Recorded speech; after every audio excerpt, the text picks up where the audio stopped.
right, guys, welcome to We Talking About Sports, second annual WTBS MMA Awards for the year of 2022. Ben, me and you did this one last year. We got into some awards. Now we got Roland join with us. Roland's into MMA a lot now. You know, he's sending us news. He's telling us what's up. We had to include Roland in this year's award show as well. So, Roland, I want to go with you. You've been more active in the MMA community for 2022. What made you get more into it this year? Shoot, I actually think I've been less involved this year than I have been in the past MMA-wise. But really, dude, it's just, for me, I got a little bit more engaged in MMA as everybody did when there was that big break for COVID and MMA was the first sport back and you were really able to lock in. I've always watched and listened. Ben and I have been friends for a while, and Ben's a huge MMA guy and has always kind of kept me in the loop, and we always talk and have bet on the sport. But really, man, it's just finding an interest in a lot of these guys. Like I'm a huge Max Holloway fan. He obviously didn't fight a lot this past year.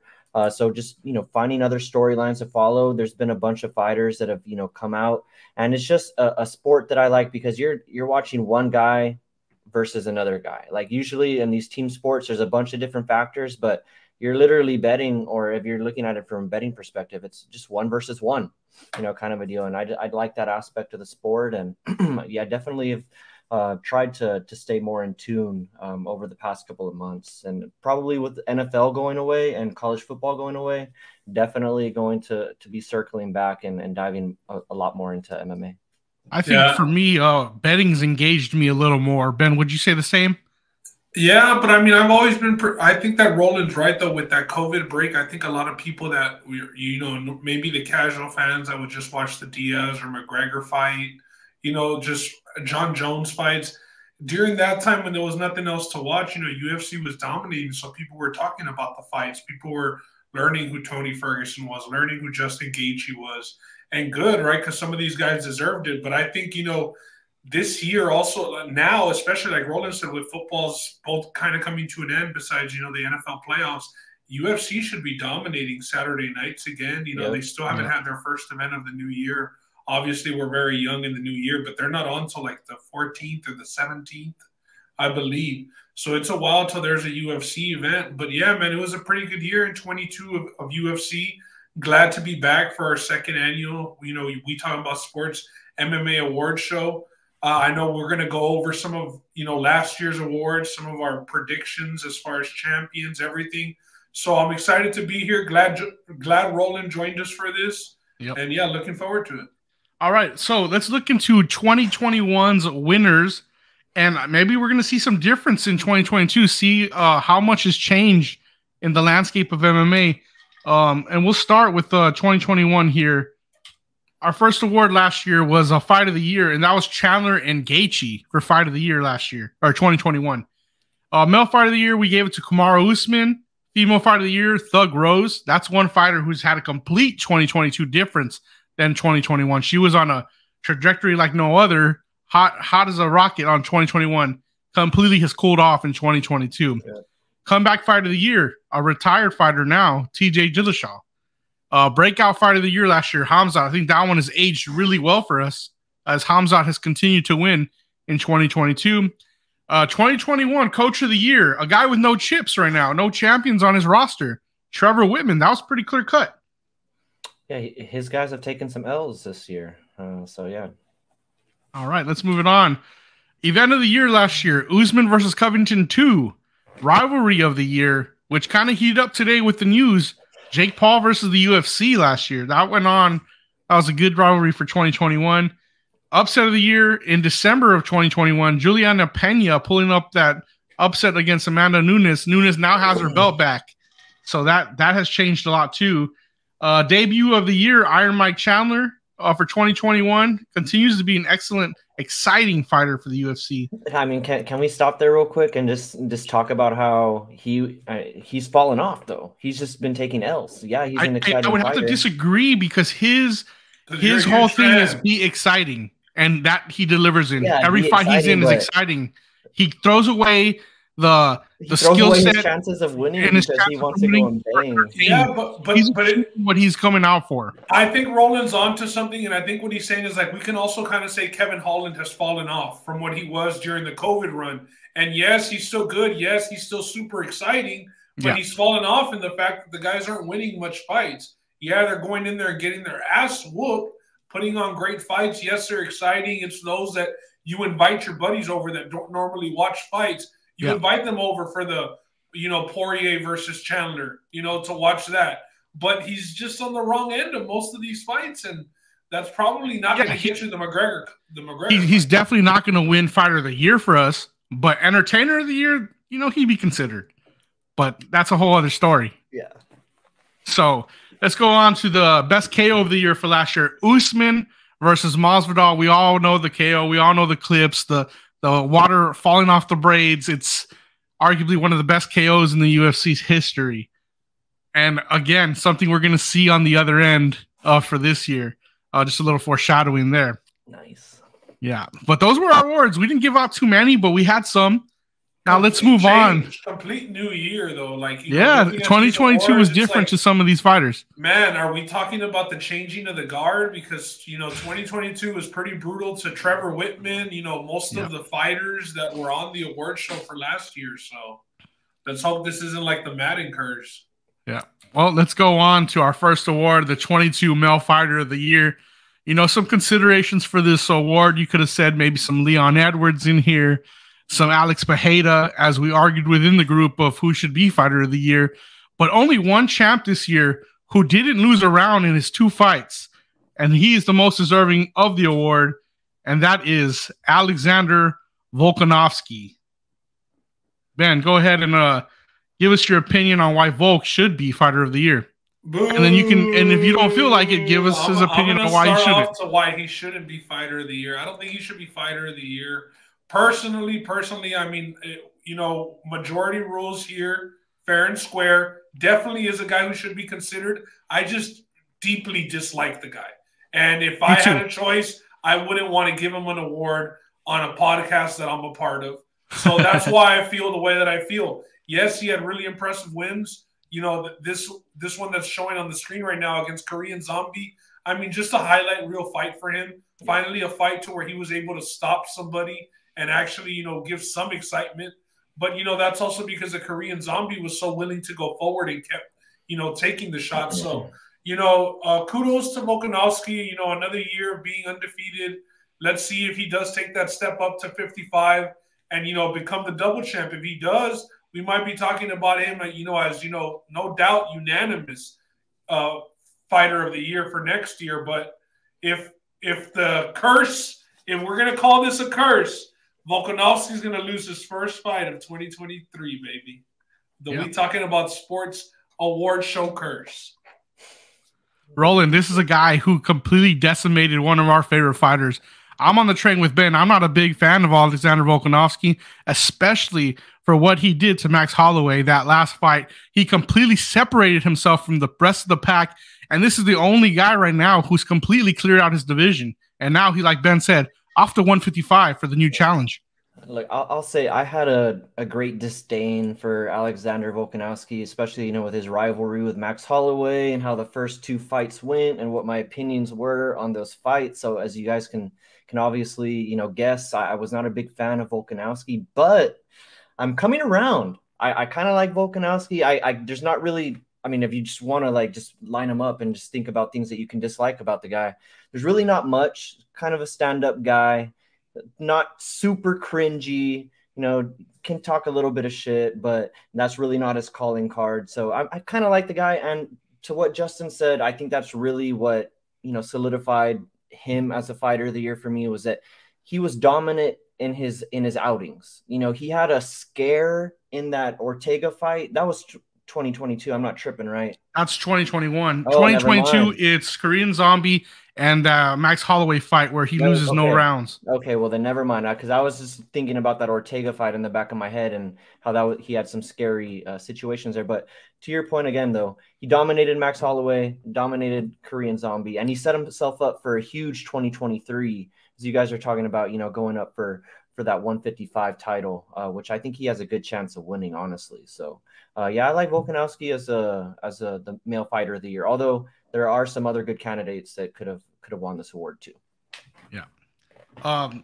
Let's just play a little, fun thing here and say he beats Islam.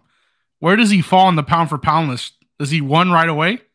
He's arguably won right now, in my opinion. He's won right now. I mean, with Usman losing, where does the pound for pound list, rank? I would say that he's probably got to be towards the top with not, the champion changing. Maybe, Ngannou. I don't know if they have him in the rankings due to his contract shit, but I would say, is he losing, recently? I would say Volkanovski's probably got to be the number one guy. So what does that do for his legacy, a win over Islam? Is that just, he becomes so iconic at that point, right? He does. And the thing that I hate is just every next champ, he defends a couple times and, this is the greatest guy ever at this weight division. Prior to this, Max Holloway was the greatest in that division. Now this dude has, Max Holloway's never beaten him. Now this guy's the greatest in the division. So I don't really like playing that card too much because I like letting, history write itself out. Let the guys retire, and then we'll start calling them the best at that division that there ever was. So definitely, a big where everybody holds Islam Makhachev at, if he goes up to 55 as a shorter guy and is able, to evade the ground and keep it standing and win a decision or even finish him, I think that he's hands down the number one pound for pound guy. He'll shut me the hell up because that would be a blessing if he could, take out Makhachev, a guy who a lot of people are comparing to Khabib as far as, being a force and not losing. So, yeah, big things for Volkanovski. Also, I don't want to say a lot of pressure because, he is taking the step up. He's still going to have his belt at 45, but some pressure. Some pressure. He's not, and I know we're not here to break down the Volkanovski and Islam fight, but I was just looking at a picture of him the other day that one of these random MMA accounts on Instagram posted of him in his rugby jersey from back in the day. This guy's, he was a 220 at one point. It boggles my mind that he's able to be effective as he is at 145. That's why I don't think he's going to have a problem going up against Makhachev, even though Bobby Green shed some light on those rumors of Makhachev and how he's gotten so strong. Volkanovski, from, being 225 pounds at one point, I think he sets himself up nicely in that matchup. And to answer y'all's question, he is number one pound for pound right now. Makhachev is 2, Edwards is 3, Usman is 4, and Ngannou 1 versus 2. Interesting. Yeah. All right. Well, let's move on to 2022's Female Fighter of the Year. This list was a lot shorter than for Male Fighter of the Year. I think the only ones, in consideration would be like a Liz Carmucci type for what she did in 2022. And if this was boxing, you would probably say Katie Taylor's name, but this is not boxing, this is MMA. And there could only be one winner, the woman who's regained her championship, Zhang Weili. Now, Zhang Weili sent Joanna Jędrzejczyk into retirement in 2022 as well. Ouch, boys. Yeah, as well as sending Carla Esparza after, wearing her belt to the wedding and gaining that championship away from her. What do y'all think about Zhang Weili's year in 2022? It's so unfortunate that she did have to retire Joanna Champion, as we're seeing here on the screen. For you boys, as the head of the Joanna fan club, to not see her around anymore, especially after the work she had gotten done to better her appearance a little bit, is pretty tragic and sad that she had to go into retirement. The work that moved her up a weight class. You know what I'm talking about. If you know. But for Weili, bro, aside from this one, the fight against Esparza, when we broke it down here for the weekly MMA Tap Hour, we talked about how the odds should have been minus 1,000. They should have been some, Nunez odds when she fought Juliana Peña the first time. It should have been Shevchenko odds when you get those, minus 1,000, minus 1,200, because she was just going to ragdoll Esparza. And it's exactly what happened. It was a fight it was never a fight. It was vicious. It was vicious. It was like a woman who was just trying to survive and not necessarily inflicting much damage. It was like when you go and fight that one boss in the video game and you just get annihilated the first time because you don't know, you're just outpowered and you got to figure it out. That's what happened in this fight. I mean, we're seeing some total domination. So rightfully so in the women's division. I mean, shout out Molly Meatball, had a couple of good knockouts in 2022, but she had a pretty brutal loss, to finish off the year.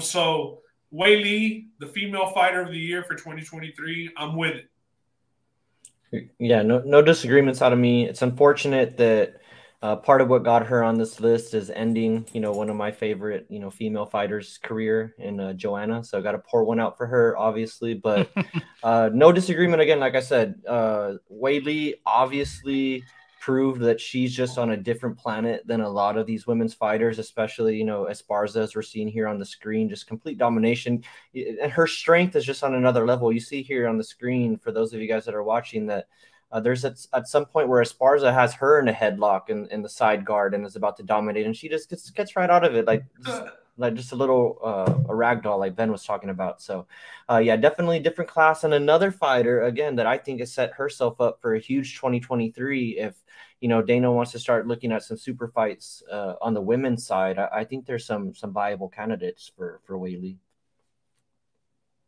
Absolutely. All right, let's move on. Let's get into my favorite category this year, Breakthrough Fighter of the Year. Now, there's some considerations here, man. This was not an easy pick for us. You could go Jack Della Maddalena, 3 TKOs this year, all knockouts for Jack Della Maddalena. Still having troubles pronouncing his name. Bo Nickel had a pretty strong year. You can say his name in the hat. Shavkat, good year for him. Larissa Pacheco for PFL, Breakthrough Fighter of the Year was a possibility. Gelton Almeida, hell of a year. But one definitely stood out over the rest, and that is the ultimate hater, the guy who chased down Israel Adesanya, Alex Pereira. He starts the year 1-0 in the UFC. He goes and he fights Bruno Silva in March. Then he finishes Sean Strickland by knockout in July. And then we just recently have him crowned new champion of the middleweight division. Completely what you would call a breakthrough of the year. He definitely broke out in 2022. Ben, go ahead. Yeah, like we talked about earlier, also a guy who was in consideration for, just fighter of the year in general instead of breakthrough fighter of the year. But fair enough. I mean, we always say that there's levels. Let's let him get this first level, right? First of breakthrough fighter of the year. You're not going to be the rookie and the MVP your rookie year. I get where you were coming from, Justin. Don't worry, because I feel it. There is room for improvement. Definitely. We saw the ground game when Israel Adesanya is able to get you on the ground. Just, Israel Adesanya really lacks a ground game, and which is why he wasn't able to get hooks in and keep the fight on the ground, at least for one round, to tire Pereira out even more. But, a guy who's probably going to end up fighting Izzy again, and I think that he beats Izzy again. I think that's just, hey, you got my number, man. You got my number.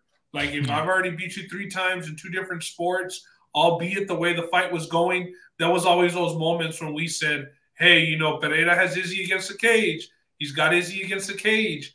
And Izzy's going to keep putting himself against the cage. So I think that Pereira, once he fights an overall mixed martial artist instead of a specialist, like he and Israel Adesanya are, will have, a way tougher test, and we'll see him really struggle on the ground. But, for now, we got to give the man his flowers. Took the UFC by storm, literally joined the UFC because he had this rivalry with Adesanya. He had the fast track to the title, got the fast track to the title, took full advantage, and rightfully so should be the winner of this award. Yeah, Ben summed it up perfectly. Rightful winner of this award, had a meteoric rise all throughout the year. That victory against Sean Strickland, Ben mentioned levels. There's a lot of, I feel like, talk with that fight is like, okay, he's fighting Sean Strickland. He's a guy that he's like kind of a rough fighter, makes the fights ugly, but he's a guy that can take you down, and he'll maybe employ that in his game plan, which we found out he didn't do that. He just wanted to go and bang with Pereira, which was his demise. And, he said he'd do it again. But anyways, Pereira took care of business with Strickland, answered that call. And then the rivalry with Adesanya, you know, I'll say the fight, to me, Adesanya was winning it the whole time. But when you're a guy like Pereira, when you carry those bricks for hands and the striking ability that you have, you're live at all points in the fight. And he proved it by taking him out when he did at that point. And you could tell, even though Izzy was, I mean, quote unquote, if you want to go by the scorecards, maybe dominating the fight, because I think he would have won conclusively. I don't. If it went to scorecards, I think it would have been hard pressed for you to make an argument for Pereira to win that fight. But Pereira was never out of it. He was always game. And I always felt like Izzy was the one that was in trouble throughout the fight, even though he was winning. Like you get that feel with Pereira. Like he's just the guy, he's just a shark, just lurking in the water, just waiting to smell the blood. And then boom, he's just going to take you out no matter what. And to Ben's point, once he fights somebody who's a little bit more well-rounded and could really, really employ, you know, him having to, you know, have some hesitancy with his striking and look for that takedown defense, that's when we'll really see, you know, another test. But no arguments here. The guy could have won Fighter of the Year too. All right. Moving on to 2022's Fight of the Year.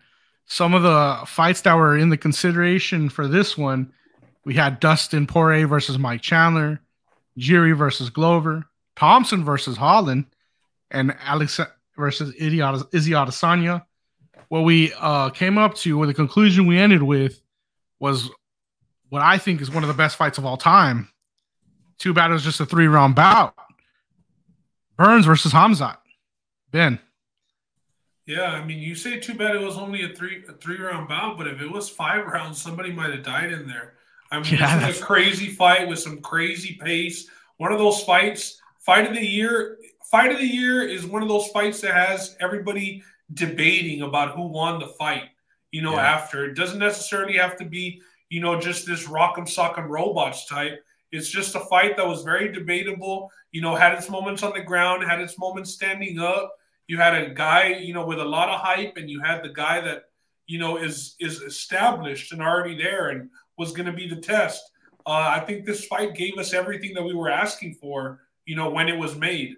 You know, when the odds came out, we said, dang, you know, Gilbert Burns was a dog to Khamzat. The same Gilbert Burns who was fighting Kamaru Usman, you know, for the title. The same Gilbert Burns who was finishing these other top 5 fighters. And a lot of people thought that Gilbert Burns won that fight. And it was kind of just one of those UFC kind of treatments. So you would say Paddy Pimblett against Jared Gordon, you know, which recently comes to mind, you know, one of those decisions where you can't necessarily kill the hype, even though I don't think that there would have been much hype killed if Khamzat loses that fight after the performance that they put on. Overall, just a great fight, you know, deserves the award that it did get. I don't think that anybody would be upset at a rematch of this. You know, I know it was talked about when the fight first ended because of the controversy with the decision, and some people just thinking Burns won, some people thinking Khamzat won. So great fight. The great ones you never mind running back. Would never mind them running this back. Yeah, rolling.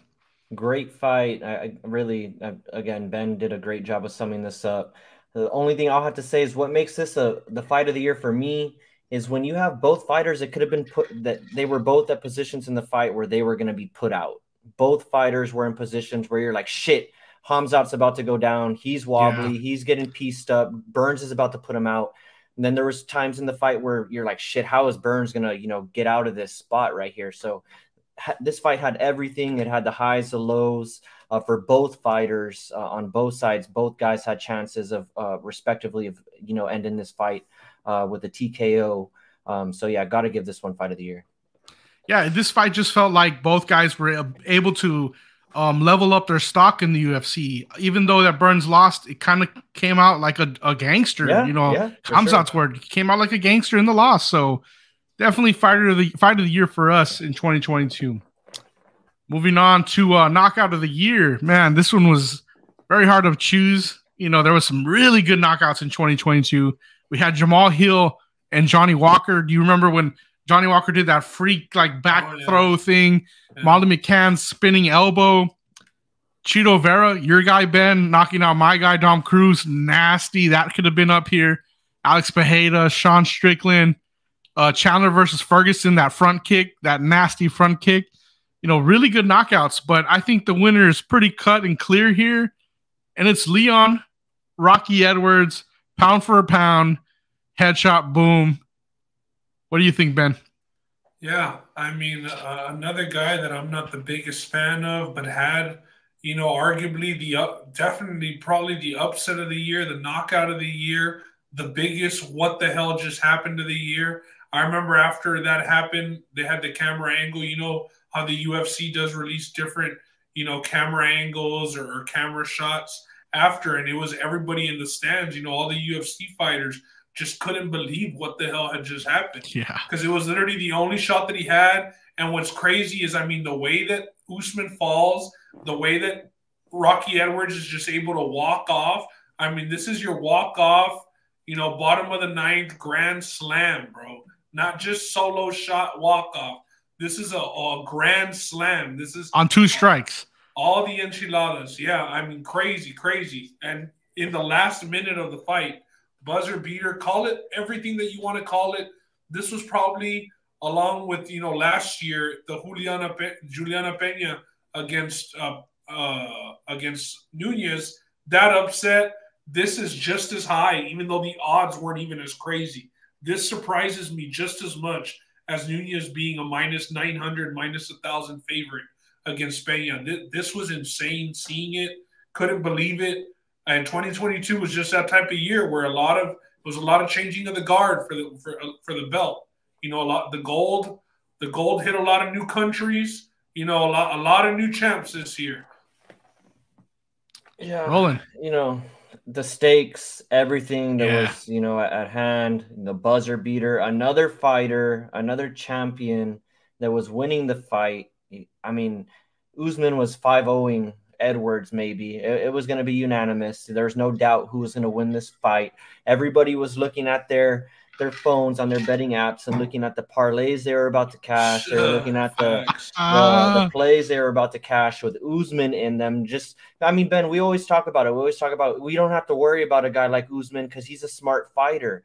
He's never gonna put us in a position where he's just gonna go out and do something crazy. So you don't expect this to happen from Usman, just knowing how sound of a fighter he is. He doesn't take a lot of risks. Go ahead, Ben. Yeah, and prove that, this wasn't even a situation where it was like he was up against the cage, like in a bad spot. This is where the fight had taken place, the whole fight. He just got, Leon threw a trap and he went right into it. It was just a good read. I mean, but you're not just going to say, oh, this happened to him this time, now that changes. No, he's still going to be that guy, that high IQ guy that's going to do what it takes to get the win. Yes, he didn't get on his bike and circle the whole octagon, but he didn't do anything crazy either. No, he didn't. And, that's what just makes this knockout that much crazier. The upset of the year, like you're talking about, this happened right now, even though the odds weren't as crazy as the Juliana Pena fight overtaking Nunez. But to Ben's point, the surprise, I don't even know if I was watching the fight. I think I might have switched to something else because I was like, okay, Usman's got this. That's how confident I was. And then I see my phone just blowing up with, what the fuck? What the hell just happened? What the hell just happened? And then I go and check the replay and I see what happened. And it's just one of the most unexpected things ever. Great knockout. All right. Well, these guys, they pretty much hinted at it, and we'll get right into it again. 22 upset of the year at +300, Leon Rocky Edwards. My favorite moment in this fight, the knockout, of course, but it's almost a commentary when you hear John Attic talking about, it's over, but Leon's not cut from that cloth. He's not going to give up. He's not going to quit because, you're 4 minutes in, 4 minutes and 30 seconds in. The fight's almost over. Buzzer beater, like Ben said. Grand slam at the last minute with 2 strikes on the board. That was awesome. The commentary for this fight, when he's saying that, and then that happens at the exact moment, incredible to see. And congratulations to Leon Rocky Edwards for upset of the year at +300. Yeah, probably not the biggest odds of, the biggest upset odds wise of the year. But if you know about this, this was also a fight that had happened before. Usman had won. Yes, there was some question marks, but like Roland had mentioned, I mean, he was cruising to a unanimous decision. So the live odds were insane at that point. So you could call it the biggest upset of the year. We're going by live odds wise because he was plus 1,000 and some at this point in the fight. You know what I mean? 59 seconds left in a fight that he had lost every round. Tip my hat off one more time to this dude who I would not like to. Another guy who set himself up for a huge 2023. I don't know if it's true or official, but he's getting his chance at retribution. So I like that.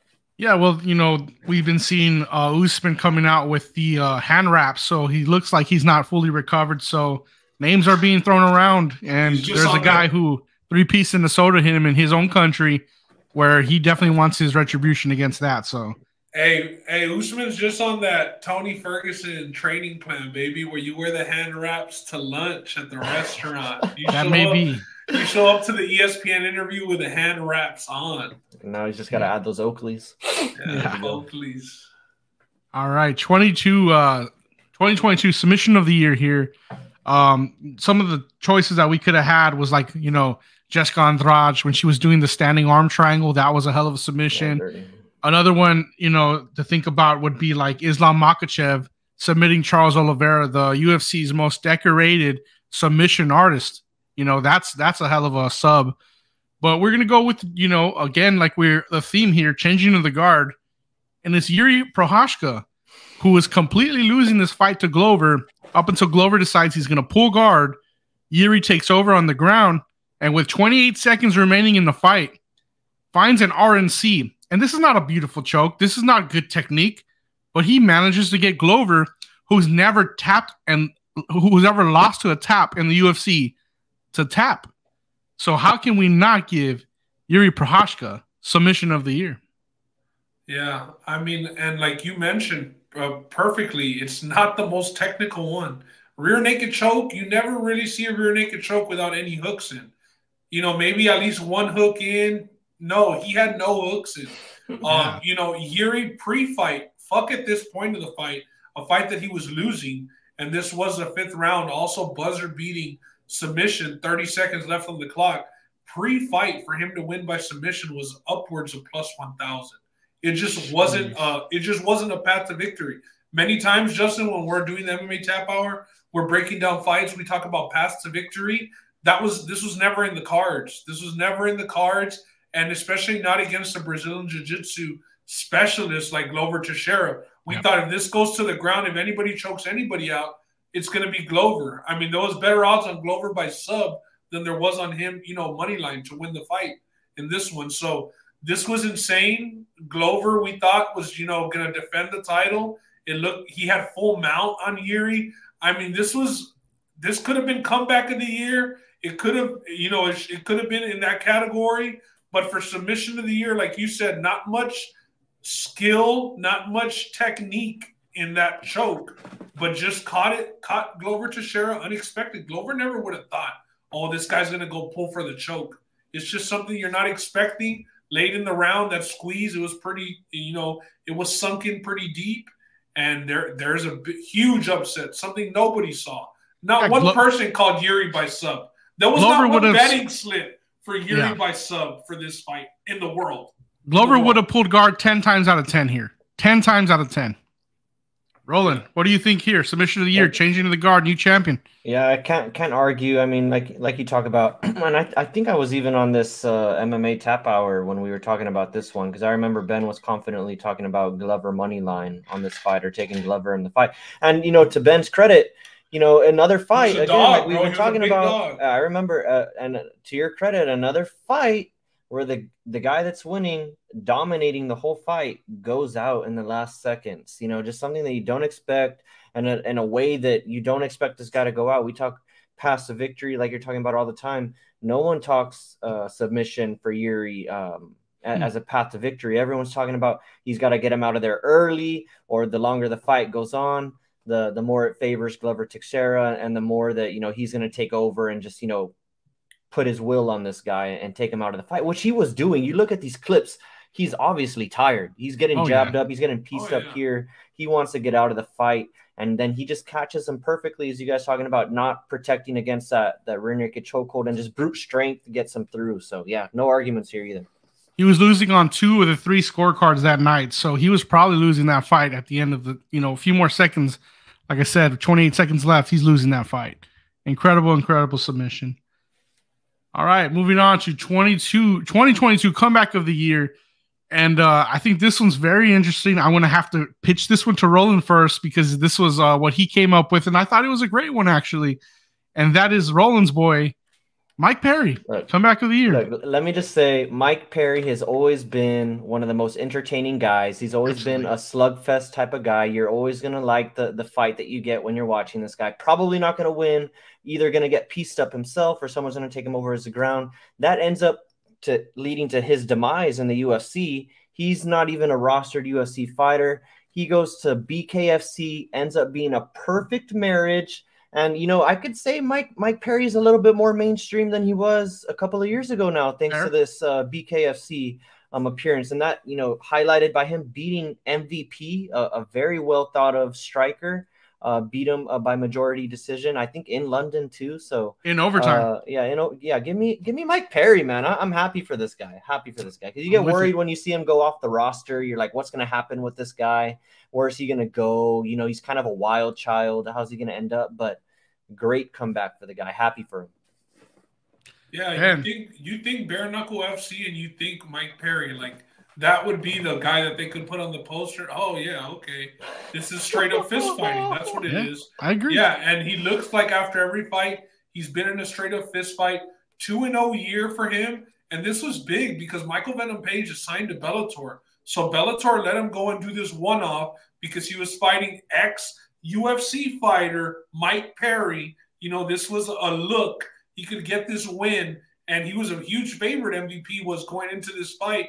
Perry ends up dropping him early. It goes into overtime, and the dog just takes over in overtime, baby. Mike Perry gets that last minute. And look, even today with Jake Paul, this whole news with Jake Paul, he called out Nate Diaz. He said, hey, Mike Perry, it might just be your lucky day, brother, because if Nate doesn't say yes, it's going to be you. So Mike Perry brought himself to be relevant enough that 2-0 2022 got him on the Jake Paul list, and I'd say that's a good place to be on if you want the bag. So blessings to Mike Perry in 2023. Absolutely.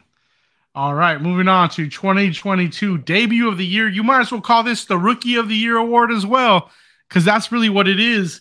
And I think this was an easy one to go to. I don't think we had much decision-making on this one. And that's Raul El Niño Problema, the problem child. Rosas Jr. Guys, 6 pro fights in 2022 alone. Golly, this guy was active this year. Ben, tell me about Raul Rosas Jr. Yeah, I mean, definitely debut of the year. I wouldn't say rookie of the year just with one fight in the UFC. I wouldn't want to call him the rookie of the year just based off that. But definitely debut of the year. Somebody that we all saw on Dana White Contender Series. A lot of hype going into even his fight on Contender Series. We saw them promoting his fight on there, a month out. Oh, we've got this 17, 18-year-old. He's going to fight on the Contender Series. And he was in a war in that Contender Series, a grappling battle, not necessarily a war. You would think he'd been in a couple of wars. I'm not going to go there. But you did. Debut of the year. Kid got to buy his mom that minivan. Definitely going to be a problem. The UFC looks like they know what they're doing as far as bringing him up. Going to get that Sean O'Malley, that Patty Pimlet, road to the top. Definitely. And now when they're doing it to an 18-year-old, it's understandable. Unless you're just a fucking hater, to be honest. Like, it's an 18-year-old, bro. He's had 6 professional fights. He's in the UFC fighting grown men. Let them work him in there. If they sign a guy just to fight him, let them. Let him get some fights under his belt. He's 18 years old. You know what I mean? So we've always heard about those fighters also saying they want to be the youngest champion. This dude obviously has the biggest advantage out of everybody that's ever said that because he's got about 4 years, so he can become champion. A lot of time to grow in the UFC, and I think that they're going to do the right thing and, grow him the right way. The Sean O'Malley way. Yeah. Yeah, definitely the debut of the year here, Raul Rosas. The thing that really popped out to me for this kid is, yes, he's 17, 18 years old, but this kid rather, he has grown man strength. Like he has next level strength when I look at him fight. Like he's just able to impose his will on the other fighter and able to have his way with him. I'm not saying it's the same style because different fighting, but it's just very reminiscent of like watching a Khabib or an Islam just take over in terms of their power. I'm not saying they're doing it the same way, but you can just tell that he's stronger than the other guy. That's kind of what I'm trying to say. And it's very impressive seeing that out of a 17-year-old who's not as developed as a guy that the people that he's fighting, 26-year-olds. I think this guy, the Perrin that he was fighting was like 25 or 26. And he's obviously the stronger fighter there. So excited to see what's to come from this kid. The thought process that comes to my head when I first, heard this guy on the come up and all of the experience that he had was this going to be a new wave of fighters? We're going to start seeing more of these 17 and 18-year-olds because we're going to start seeing more kids enter into the MMA training or getting into MMA, the sport of MMA at a younger age. Like instead of, picking up playing soccer on Saturdays, they're going to be training MMA, and that's what they're working towards. Cause that's, kind of the vibes that I get from this kid, that he's been training it for so long as at only being 17, that there's going to be a new crop of fighters coming up that have, loads and loads of more experience than we're accustomed to seeing. Definitely, Roland. More Rory McDonald's. I mean, that's kind of what Rory was known for. He came in up the ranks as a pure MMA fighter. Amateur, that's what he trained. He trained for that. He didn't play other sports. And I think we're definitely going to see that, kids who come in training pure MMA who are going to be the stars of the future here. All right, 22 MMA rivalry of the year. Last year was Jake Paul and Dana. That was a pretty good rivalry. And the considerations for this year were Figueiredo and Moreno, but that's not finished. There's still a fight to be had there. Adesanya, chasing Pereira chasing Adesanya down. That was a good rivalry. Poirier Chandler, there was some kind of rivalry there. It spilled out into the media. Conor versus Artem was one as well, with the diss track Conor had. Artem is a rat diss track that came out.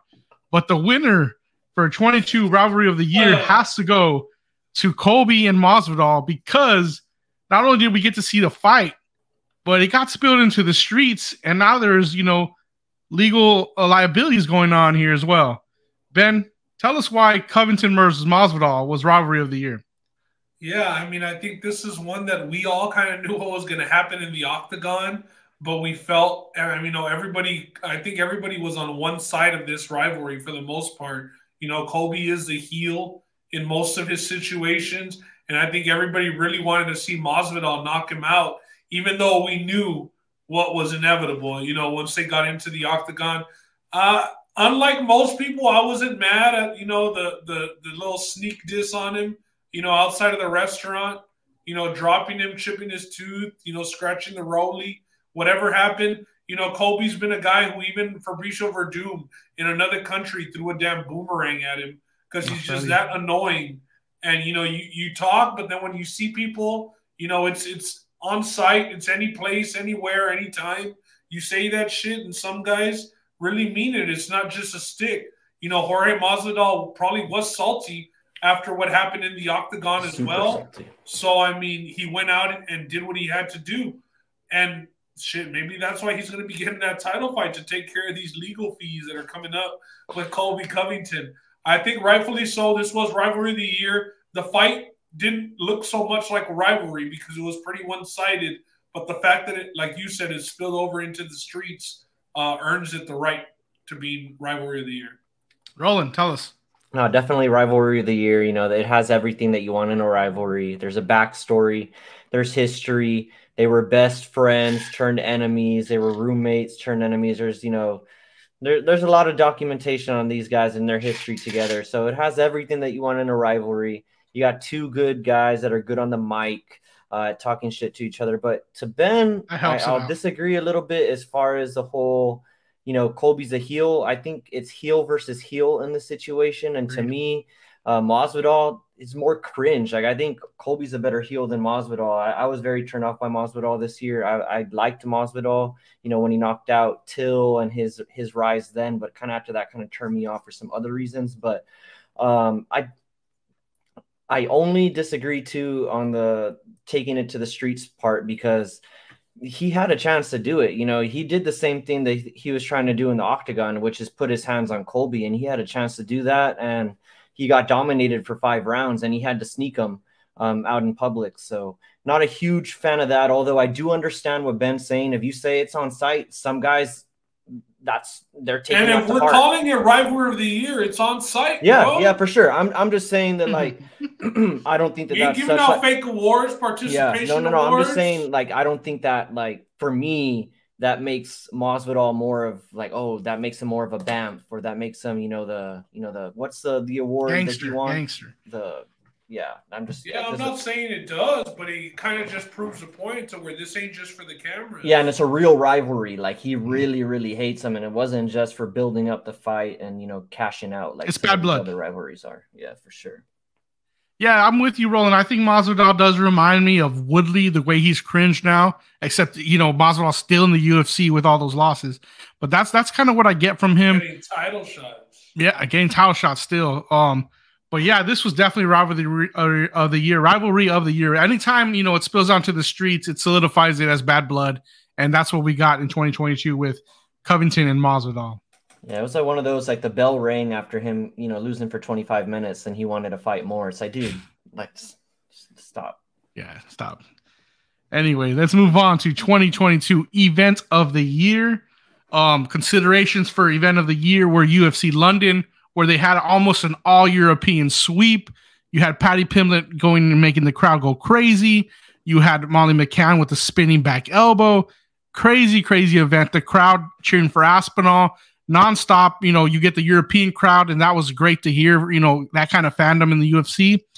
And you also had UFC Austin, you know, all finishes.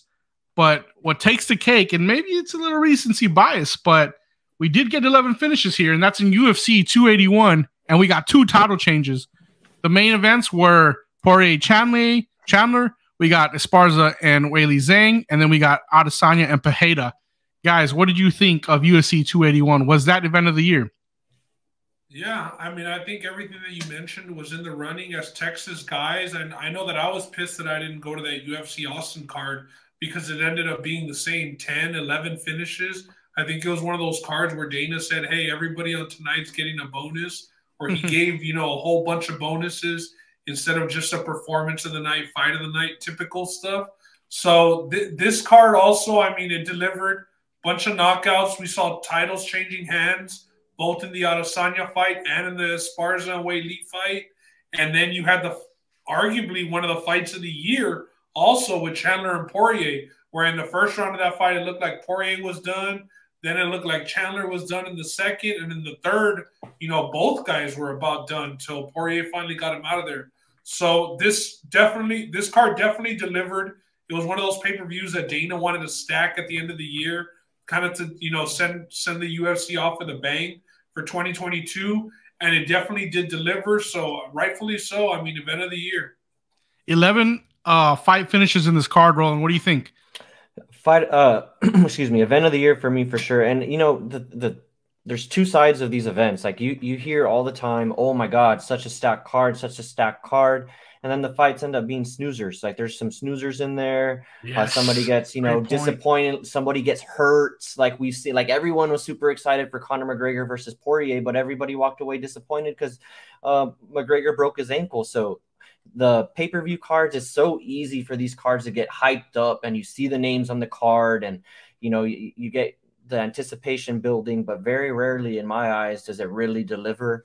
And 282 or 281, excuse me, I was looking at 2022. 281 delivered in every sense of the word. Yeah, I agree. All right, moving on to 2022 Coach/Gym of the Year. Kind of grouped this award together this year. And, you know, last year it was Trevor Whitman. You know, he had the 2 champions. He had Justin Gaethje as well. Stock was rising. We, you know, finally a gym that kind of put themselves above everybody else.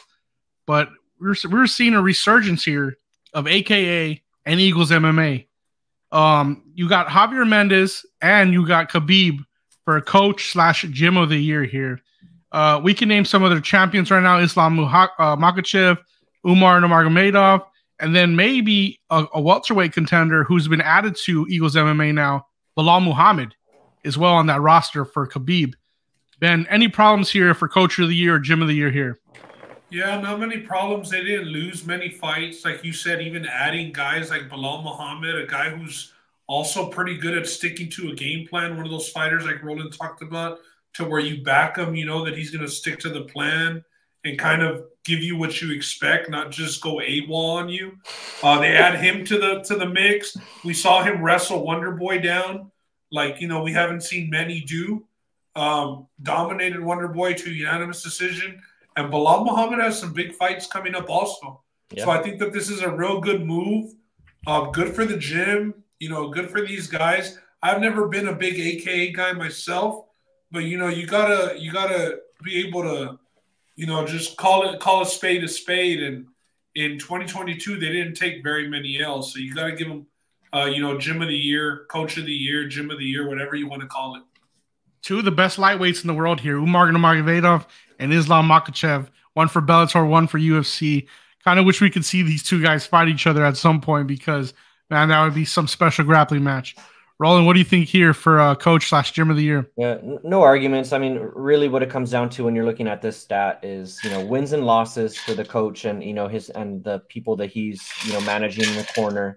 And then you look at the titles and, you know, they walked away with some titles, you know, as you mentioned in Bellator and UFC with Islam most recently. So, yeah, I can't take anything away from it. And, you know, the thing that makes Khabib so attractive, I think, is you just look at a guy and look, he's holding up that belt. Like, you know, if you follow his game plan, you know, you follow his way of thinking in the octagon, it's going to lead you to some victories. So like Ben said with Bilal, similar game plan going into fights already, you know, without having to join this club or coach gym, with Khabib, but it's just going to make him even better. So excited, definitely. And also it's like the discipline that comes with their culture, because now we're seeing a lot of these guys, and Bilal Muhammad, you know, he practices Ramadan and all that stuff also. So I mean, he fits right in. He fits right in.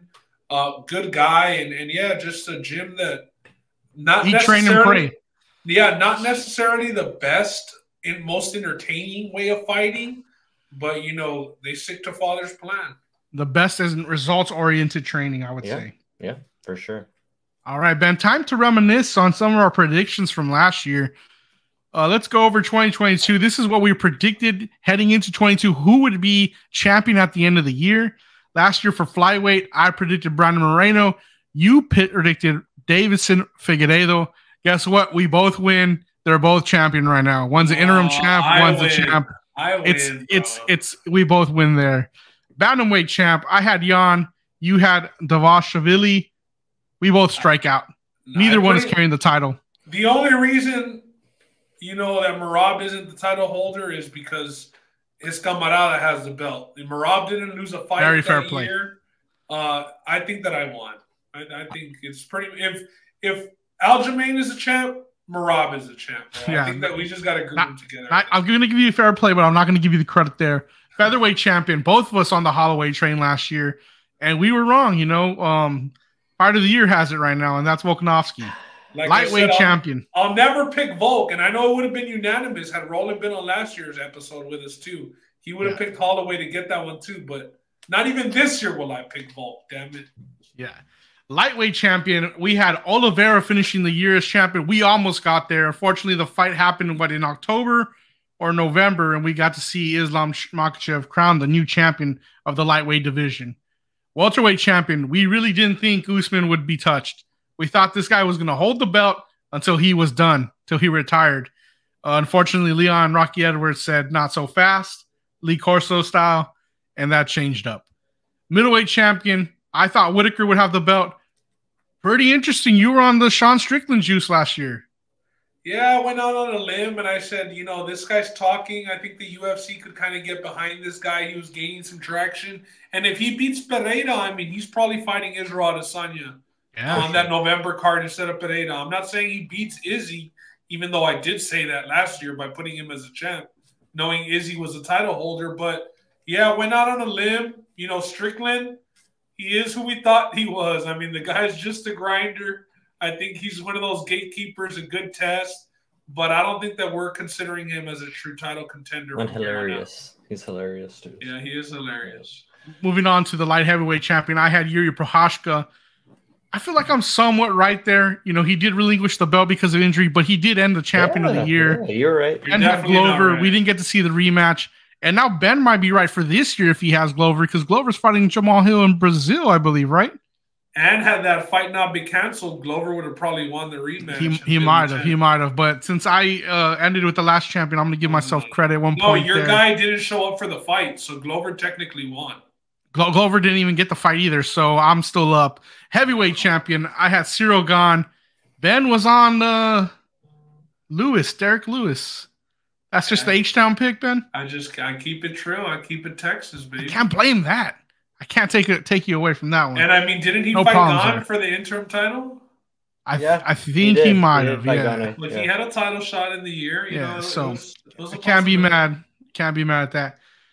I don't have Roland's picks for this year, but Roland can give it to us as we go through them. But 2023, this is how we predict 2023 will end. Flyweight champion Ben has Kai Kara France, and I believe Brandon Moreno will have the title at the end of the year. Roland, who do you got? Doesn't Brandon Moreno? He has a rematch coming up with Figueiredo. With Figueiredo, right? Yeah, give me Figueiredo here. All right. Yeah. Bantamweight. Ben has Aljo keeping the title. I got his gym opponent because I believe Aljo will move up. And I got Merab Dvalishvili. Roland, who do you got? Give me Sean O'Malley here, man. Ooh, interesting. I like that pick. For the point that you brought up, Aljo's going to win this fight. He's going to move up. He's going to leave the division alone. O'Malley's going to get first dibs at the title fight if, he takes care of business with what's in front of him. And, yeah, give me O'Malley here. I'm not an O'Malley guy, but I just like seeing him fight, and that gets me hyped if he does do that. Here in my respect against Jan, we watched that fight together. We watched it together. In McAllen, and here in my respect. Regardless of what you say about the victory, win or loss. No, I thought he won. Y'all are too convinced on Aljo moving up. I mean, what doesn't make him want to be champ? He's already said he'd move up after the next fight. For his boy, yeah. Yeah, for his boy to get a shot at the title under him. Then Yair's probably gonna. I mean, no. Then I want to retract my Aljo pick because I wasn't privy to that news. I'm pretty much, set up for failure right there. Ben, Justin, and I like Aljo, so yeah. Let's go on. Put me down for Merab also. Then if Aljo's not there, his teammate's gonna hold it down. Put me down for Merab. All right, let's move on to the featherweight division. Ben has Yair. I think Volk will retain throughout the year. I think it's going to be Volk. Roland, featherweight champ. Who's it going to be? Featherweight shit, man. Give me Volk because I think he wants to be double champ. Yeah, I think so too. If he's moving up, why would he? Is he just going to retain both belts? I mean, if Aljo's moving up, why wouldn't he want to be double champ? Why is one guy, going to not give up his belt, and why is the other guy not going? Because Aljo has specifically said he wants his gym mate to be the other champion. Okay. Yeah, so that's the only reason. Here anyway. Lightweight champ. Ben has Islam Makhachev. I also have Islam Makhachev. Will it be 3 for 3? Roland, is it Islam Makhachev? Give me Volk. He's gonna be the double champ. Roland, let's go. I want to see it. Not Islam. He's a double champ. I'm not a Volk guy, but I do dislike Islam, so I would love to see that. Welterweight championship. Ben Usman. Usman gets the belt back according to Ben. I think it'll still be Leon Rocky Edwards. What about you, Roland? Who's getting the welterweight belt for 2023? I think Usman will take it back in the second half of the year once he's over that injury. Yeah, only way he doesn't get it back is if he's injured and doesn't fight. Yeah, that's the only way. We should put an asterisk. If injury, who is it? If he's injured, he can't fight. Who is it? If he's injured and can't fight, I'm gonna say it's Hamzat. Okay. If he's injured and can't fight, yeah, I'll go Hamzat too. I think he's gonna have a shot. Just in case, because I do think that hand injury is pretty bad from what I've been reading. Middleweight division, Ben has Pereira. I have Pereira. Roland, who are you rolling with in the middleweight division? No disagreement here. I got Pereira. All right, moving over to light heavyweight. Ben thinks Jamal Hill will win this fight over Glover Teixeira and retain the championship in 2023. I got the guy who didn't get it done against the middleweight guy, John Blachowicz, but give me Ankalaev. Yeah, I'm gonna have to agree with you, Justin Ankalaev, just because I think he's gonna get another shot at the belt, and I would take him over either Hill or Glover, depending what happens with him, his retirement. And I think he gets his shot at the end of the year, and I think that's why he'll have the belt there. Moving over to heavyweight, Ben is going with John Jones here. I will go with Cyril Gane, the complete stand-up artist. Roland, who you got for heavyweight champ? Heavyweight champ, give me John Jones. Give me John Jones. He's gonna. I love that. Jones is my favorite fighter, so I would love that. Women's strawweight, Ben, Weili Zhang to retain. I got Weili Zhang. Roland, are you gonna make it 3 for 3 here? Yep, 3 for 3. No one's gonna touch her. This is where it gets interesting. Women's fly, I think the title will change. I do not see Shevchenko retaining her belt in 2023. Ben got Manon Fiorot. That's very hard to say. I hope I said it right. And I got the girl who I believe beat her, Taila Santos. No, Roland, who do you got? Shevchenko. Retaining. She's gonna retain it. Women's bantamweight. Ben has Nunes. I got Nunes. It's her belt as long as she wants, in my opinion. Roland, who do you got? Nunes. She's the GOAT. There we go. Me and Ben, we both think the featherweight women's division disbands in 2023. The champion has been Amanda Nunes, and I don't think she's defended that belt in maybe, a year or two now since she's defended that belt. I think that belt just kind of dissolves since there's not really a lot of competition at featherweight. I mean, that should be the move. Could also see them just keeping it there to call her a champ and have her walking around with 2 belts. Just, for the optics of it for the UFC. But you got to think, I mean, she's been flirting with retirement for a while. Yeah. So if she's flirting with that retirement, she's not looking to defend 2 different weight classes. Got to think that weight class is just no more. Roland, what do you think about women's feather? Do you see her retaining it, like Ben said, just keeping her as double champ?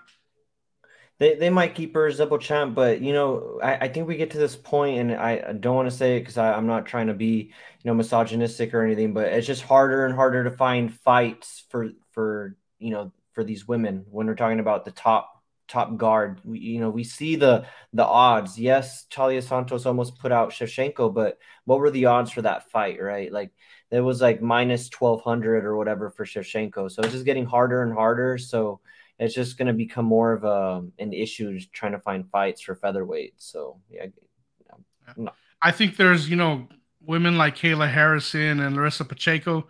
Unfortunately, they fight in PFL. You bring those women over, now you have a division at least. But without them, I just feel like this division's got to go. There's no activity. Jake Paul ain't letting them go to the UFC, bro. Yeah, he's definitely not. Well, guys, that is the end of the 2022 MMA Awards. I had a fun time talking about these awards. Can't wait to do this again next year on the 3rd annual next year. Any closing comments or anything y'all want to say heading into 2023 for the UFC, for Bellator, for PFL, anything you want to talk about before we close out here? Honestly, there's a lot because a lot of stuff has happened in the past couple of days. If you want to talk about drama, tabloid stuff with the UFC, is there potential, going to be a forced step down because of some, stuff that's happened over the New Year's weekend, or PFL and the big news with Jake Paul potentially setting himself up for an MMA and boxing match with Nate Diaz. So definitely a lot of stuff to look forward to in 2023 for MMA and in general, above all the things that we've already discussed. Yeah. So the big news that Roland's kind of hinting at is the Dana White versus Ann White saga that happened over the New Year's and the repercussions that he may see even in his own fight league. It got pushed back a week. It was going to debut on the 11th. Now it's going to be debuting on the 18th possibly. And TBS, the sponsor for the show, is kind of mulling over that decision, kind of seeing what's the right course of action to go with for that. They dropped it already. It's still not dropped. It's debuting the 18th, but they still don't know. They're kind of giving themselves that week to kind of like, should we drop it? Kind of feel like they're going to head that way, right? Yeah. Without sponsors and ads. I saw Dana White's Power League has been removed from TBS. Yes, and then there was like an updated tweet afterwards that said, no, it got pushed back to the 18th. Yeah, it's just bad optics. When you see what happened in the video, and then you know the name of the league is a pro slap league. I'm not trying to make a joke or be funny, but yeah, it's just a bad look. And then especially when, you know, we've seen, I don't have anything specific pulled up in front of me, so don't want to, you know, speak out of turn, but I believe we've seen UFC fighters suspended for, you know, domestic issues before. So just interested to see what happens when it's, you know, the guy who's running the shop that's committing these crimes, if you will, or these acts. What do you make of the Jake Paul news today, Ben? New Super Fight League fighter pay at 50-50, calling out a big name in the business, Nate Diaz, 2-fight deal, one for boxing, and then he'll meet him in the octagon or the fight cage. What is it? The smart fight cage that PFL offers. What do you think about that? No, I mean, it's the fight that we've been hearing some rumors about. We've been hearing that that's why Nate Diaz wanted to get out of his UFC contract. I think the writing's been on the wall. Makes a lot of sense. I think the surprise was that Jake Paul saying, you know, 2-fight contract. I'll meet you in the cage as well, which is something that none of us were expecting to get from Jake Paul. Although we did see him, you know, practicing leg kicks about a year ago. The dude has balls, bro. You know what I mean? At this point, it's kind of hard to hate for him. That video that he made today for PFL, he said, you know, my guy is also on the board, and his job is just to make these fighters as much money as he can. So, I mean, he has, you know, been pretty stern about that, about getting fighters better pay and all that stuff. For him to finally team up with an organization, and then the organization that was probably in third place, you know, behind Bellator and the UFC, you got to think this might actually just bump them to the number 2 just on the strength of Jake Paul and his visibility and the fans that he brings in. It's got to be way more than what Bellator has to offer. You know what I mean?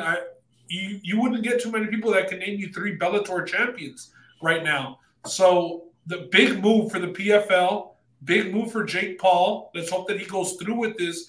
That way I'm not giving him all these kudos and having to eat my crow about it because he never actually steps in the octagon.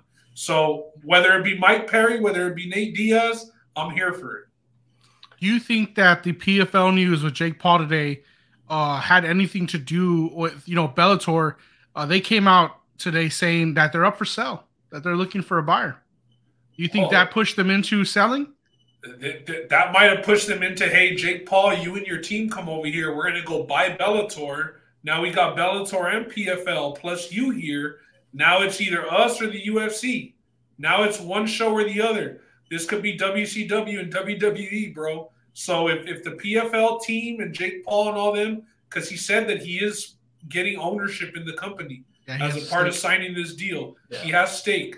So if they do that power move into buying Bellator over, accumulating that roster, Musasi, you know, some of those guys, AJ McKee, Douglas Lima, you know, not the biggest names in a lot of households, just but guys, bro. Yeah, but it's a whole nother set of roster, bro. Exactly. So that would be the power move, bro. That would really shake shit up for sure, especially because PFL is also on ESPN like UFC is. They both have ESPN deals. Yeah, that's where you want to be. You want to be on ESPN. The most eyes are. You know, PFL is behind a paywall. You do have to subscribe to ESPN Plus, but you got to think if they were to absorb Bellator some way, somehow, you got to move them to the regular ESPN platform and get as many eyes on the product as possible. But you got to think, if it comes down to a bidding war, why wouldn't the UFC just outbid them?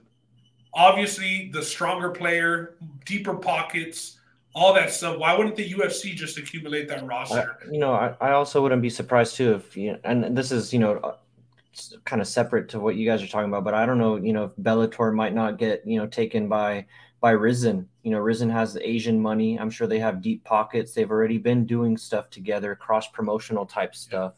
So that wouldn't surprise me either. Naturally, there's going to be consolidation. You know, it happens, you know, across different industries. You know, when you get to the top of the top, you know, the competition gets harder, especially with this. But so everything that you guys said, Jake Paul definitely going to bring eyes. And I'm just the only way he won't get into the octagon with Nate Diaz is if he puts Nate Diaz's lights out in a boxing match, which you know is going to happen first. I think that's already the way that it's been proposed. It's like boxing, and then 6 months later we'll do UFC. So if he puts out Nate Diaz, that's where I'll probably say that he won't end up in the octagon with him, but big balls from that guy. Can't hate on him. And like Ben said, you know, the fighter advocacy stuff that he's been talking about since he's really been starting this whole upheaval of the MMA community. It's really been something to watch. So I'm impressed. He's well, you sure came up with a great point. Hey, he's for sure grown on the MMA community throughout 2022. Yeah, bro. no, I mean, he came from heel to kind of like now people are accepting him more legit. This and that. The fight with Anderson Silva, I think a lot of people in the MMA community did appreciate that. Yeah, so, Anderson Silva showed him respect too. I think that was a big deal, and there's a mutual respect there. So. Right. Well, you made a good point about the Asian market, and one of the buyers for Bellator could be ONE FC. Yeah. They got the deepest pockets in all of MMA, big-time Asian money, and they've been trying to break into the U.S. market. So that could happen. You know, we could. Who knows what's going to happen? I did see Helwani put that out today that they are possibly looking for a buyer. So we'll see what happens. Any other news on the news front y'all want to talk about for MMA? No, just you know, excited to have joined you guys for this award show. Absolutely I had to flip my cap. I had it on backwards to start the show. I had to put it on forwards to be formal for this award show. But it was a great time. Ben, any last words? No, man, just looking forward to see how UFC and you know all these other MMA events can top it. I mean, it's not just strictly UFC. Mike Perry got an award tonight. Also, couldn't be here. We talked PFL. To accept it and give his speech. But we know that, you know, he's holding it down for his baby mama and his baby. And big things to come from Mike Perry next year. So all these promotions need to be on notice that it's not strictly a UFC award show. Risen, you can win some awards, okay? Bellator, maybe they don't sell because they want to win. Are we talking about sports award show before they sell, bro? I mean, 2023, the options are limitless. All right. Well, that's it for We Talking About Sports and the second annual 2022 MMA Awards Show. Peace.